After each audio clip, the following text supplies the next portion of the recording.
Hi guys, welcome back to my channel. Welcome if you are new. My name is Heather. I'm a homeschooling mom of 3 kids, elementary and high school age. Today I am going to be sharing a homeschool update with you.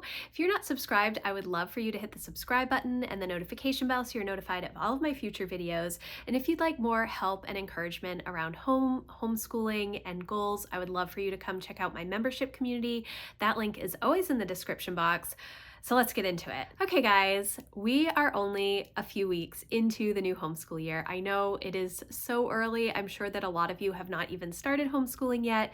We started back on July 15th and we always start with a slow start. We start early because we take a large chunk of time off in December for the holidays and for my kids to focus more on their passion projects and less on mom school. But it has been a really great start to the homeschool year. Every year is different. Even though I'm using resources that I've used in the past for my older kids with Lucy, every time I teach the same resources, I have to adjust them for a new student. So it has been really good. This year we started with English and math for Emma. So she is doing Sunlight 630. She is doing In Your Own Words, creative writing from Not Consumed. She is doing statistics, Life of Fred statistics, and she is doing pre-calculus from teaching textbooks at the moment. So that is how she has started her year, and things are going really, really well. She read Beowulf, she read Sir Gawain and the Green Knight, and she's read selections from the Canterbury Tales. I think overall her British literature has been great. She's kept up with her papers. She is getting all of the journaling done this year. They wanted the student to journal each day, quotes, things about different characters, settings, all of that kind of stuff. Really very similar to what I consider a book journal. And I think that that is the intent behind it. It's not something that I'm grading for her, but she is keeping track of a lot of information in one of the Erin Condren spiral notebooks, and that is working well. She has not really started narration as much because she's doing this journaling for Sunlight 630, and so she doesn't have anything to be doing written narration on. Once we start government economics and personal finance, I think that is what she will end up doing most of her written narration on for the homeschool year. So she's been doing great with English. In Your Own Words, she is doing with Jack, and they're having a lot of fun with it. It takes them probably a lot longer than it ought to get through that because it's, working with a sibling, and they're having a great time. There's no, fighting or anything like that, but they're having almost too good of a time going through some of the stuff, and it's nice for me to see how much they enjoy working with one another. I think that's really cool. So that is also going really well. Emma is loving that program. That is something new from Not Consumed. I did do a full walkthrough of that program, so I will leave that linked in the description box if you're interested. It's a high school writing credit, so if that's something that you're looking for, this is a great option. I think it's great as an add-on as well if you don't want to do all of the activities but want to get a little bit more with creative writing. So far we're really enjoying it. And then statistics through Life of Fred has been going great. She's having a really good time with it, and the Life of Fred approach to learning math is a lot of fun, and it's entertaining and it keeps you engaged. We're doing it together because I am having to help her with some things. Keeping the terminology straight is important. I think that making sure that she writes down the different vocabulary words essentially that they're talking about in statistics and what the different things mean, keeping that straight is important so that it will continue to build. But so far we're really enjoying it, and I'm getting a little bit of a refresher from statistics when I took that in college, which I need because if she were to just do it on her own and come to me with a question, I would have no idea. That's why I'm kind of sitting down and going through it with her so that I can help her when she has struggles. And I love math, so this is easy for me to do. Not easy, but I enjoy it. It's not a struggle for me. I think that if you are not comfortable with math, this might be a little bit more challenging unless you have a tutor to walk alongside, or I'm not sure if Khan Academy has statistics resources. I would have to look at that. I will look at that and let you know in the description box if that's something that they have. I'll link to it, because Khan Academy is great for concepts for math that your student may be struggling with. And then she did start pre-calculus. She's getting an A in the class so far. She's only a few weeks into it. She does not like it at all. I want her to kind of stick with it for a little bit longer and see if that's something that she can do. She just says it takes a long time for her to get through the course, which obviously it makes sense. It's pre-calculus. She didn't want to take pre-calculus this year, but we do have it because I work with teaching textbooks. And so she did decide to try it. It was not me saying, oh, you have to do this. She said, well, I'll try it out and see. I don't know if she's going to stick with it or not. And I don't know if it's really necessary because she's not planning on going into engineering. I don't know. We'll see. I'll revisit it probably at the end of August and see how things are going, if she's doing well or if she's just completely checked out. Because if she's just going to take the class to just get through the class, it's not really worth it to spend the time, in my opinion, because that's not going to be her focus when she graduates from high school, whatever her plans are. I don't believe she's going to be going into an engineering field, which would be, or computer coding or anything like that. So we'll see. I still feel like she's so strong in math that she ought to complete it. But anyways, she's strong in math, but she doesn't enjoy it the same way that I do. I guess that's probably what I should say. So those are all of the subjects that Emma has been doing. I'm really pleased with how her year is starting out. I think that she's doing a great job. She has come to me with some scheduling questions and has started trying to put some alarms on her phone because it's very easy for her to just take a lot longer to get through things when we have longer periods of time during the day. When we have had falls in the past, the kids end up being involved in public school activities, and then we really have to tighten up our schedule. I don't think that's going to be the case this year. So the fact that she's coming to me trying to have this almost like a bell schedule of when she's going to start and finish certain subjects is interesting. Obviously, I want her to work on time management. That is an important skill to learn, and I'm glad that she's taking the initiative on that. Because we have a lot more time to get through things, it's not as necessary, but obviously you fill your time, whatever amount of time you have, you fill it with that task. It's just how people tend to work, unless you're trying to be super efficient or you're trying to expand on other projects that you also want to include. So overall, she is doing great. We're just a few weeks in. We're going to be starting government economics and personal finance. That's going to be coming next for both Emma and Jack. And so overall, great start to this year for Emma. Jack is doing Japanese 2. He is doing geometry from teaching textbooks. He's doing In Your Own Words, and he is reading 20,000 Leagues Under the Sea. He's finished that up. We were supposed to start The Brave Writer Boomerang for that book. I did not start it. That was on me. It was not on him. That is something that I like to do with them. In the high school years, can they kind of move through the boomerangs on their own? Yes and no. A lot of it is discussion based. There's a lot of questions and things like that that I like to be involved in. We are going to be starting that in August with him, so making sure that I get that on my schedule for planning is important. I did write it on the first week, but I remembered that I like to start the Brave Writer literature guide the week after they start reading the book, even if the passage that they're going to be focusing on in week 1 is from like right at the start of the book. I wanted to give a week of reading so that he has more context in the book as we move into the boomerang. So I did that, but then I didn't schedule it the second week.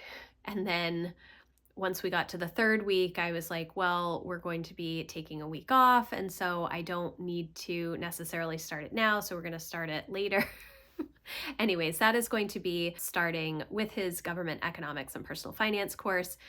It is what it is, but he's finished that book, and I don't know what his next book is. I have to look at my list, and I don't have it in front of me. I'm not sure what the next book on his list is for this year. I do have a video sharing all about the books, the literature selections that I have for Jack this year. He's going to be doing, I think, 10 or 11 books with boomerangs or slingshots associated with them. And then he's also doing the In Your Own Words creative writing for his writing credit for English. And then we will also do NaNoWriMo in November, which we always do, National Novel Writing Month, and Preptober in October, getting ready for National Novel Writing Month. But that's a couple of months away, so we don't need to focus on that right now.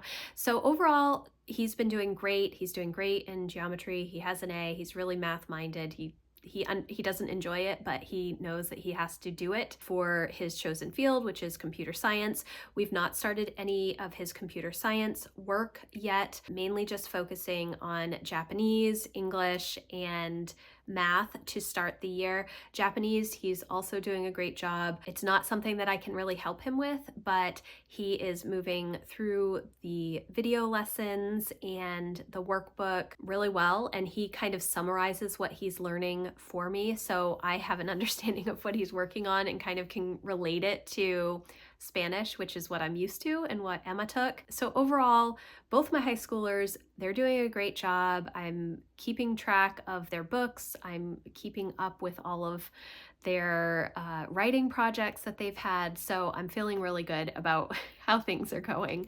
And again, we will be starting the government economics and personal finance for Jack, and then Brave Writer resources as well in this next kind of segment of time. And then for Lucy, we have been working on math and science.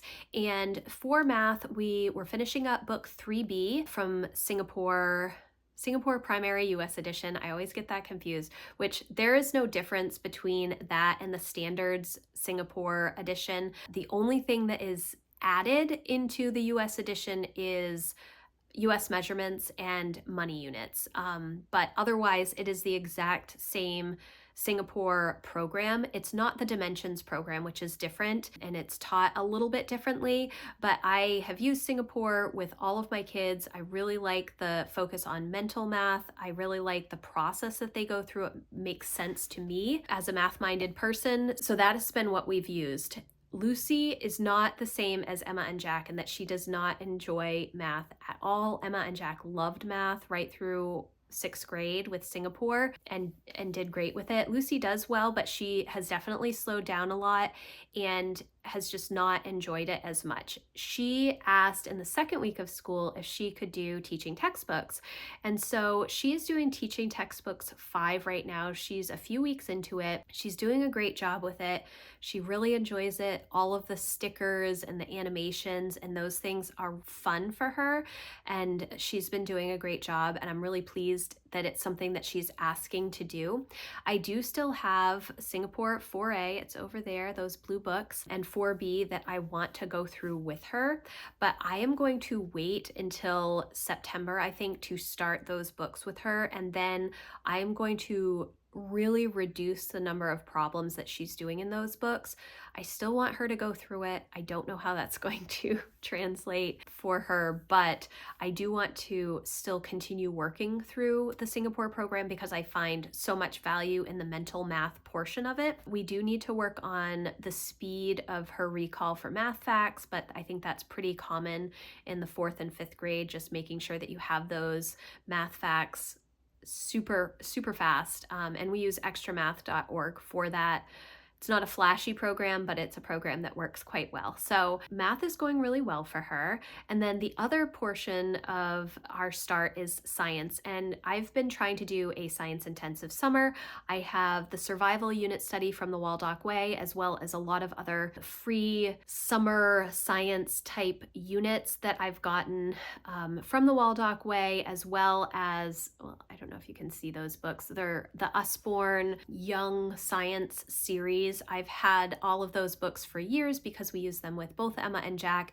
So we're just kind of going through those books like Planet Earth, butterflies, flowers. I think there's a frogs one as well. Going through those and doing just some little activities, spending a lot of time nature journaling and that kind of thing. We have gone through the first Bear Grylls book for the survival unit and started the second one, and she's enjoying those. She had already read the first book, so she didn't want to reread it, but we got it on audio so she could just listen to it, and finished all of the activities. So I'm pleased with how that is going. We're going to continue that for the next couple of months and probably finish her science by the end of September for the year. We're just doing a lot more science during these summer months than the other subjects, and then once we get into September, we'll start adding more for her. She is going to be starting her language arts 4 in August. That is the next subject that she's going to be having added to her daily schedule. So that is something that we will be working more on in the coming weeks, but I'm looking forward to it, and I think that she will do a great job with that. The only other things that the kids have been working on are their daily subjects for Emma and Jack. That is Wordly Wise, World Watch for current events, and then narration for Jack, written narration for Jack, and then the journaling for Emma. Emma, again, will add in written narration once we start doing more of the government economics and personal finance course, which we're starting, and I'm looking forward to going through that with my older 2 kids. I love the discussion-based learning that we have in high school. We have amazing discussion, and it probably takes us way longer than we need to for school, but it's been one of the highlights of my homeschooling career is to do these high school courses with my kids. It's so fun for me to see their worldview come out, for them to ask those really tough questions, and for us to have differing points of view on certain things, and arguing our views, why we have those views. It's a lot of fun. I enjoy it. So that is my homeschool update. I wasn't sure if I was going to do one after just a few weeks of homeschool, but I thought I do want to get better into sharing homeschool updates, just what's going on, what we're doing. I do also share homeschool plan with me's, so you can always see what I'm planning, and then these updates can kind of be did she actually do all of the things that she planned out? And for the most part, I feel really good about the first few weeks. Obviously, that's partly because of the slow start and not doing all of the subjects, but that is part of the reason of starting slow, is to feel really confident about your year and getting things ready, and continuing to get into a better flow and a better rhythm. So thank you guys so much for watching. I hope that you enjoyed this video. Again, if you do need more help and encouragement around homeschooling and goals and home management, please come over and check out my membership community. I would love to have you there. If you like this video, please give it a thumbs up, and I will see you in the next one. Thanks, guys. Bye.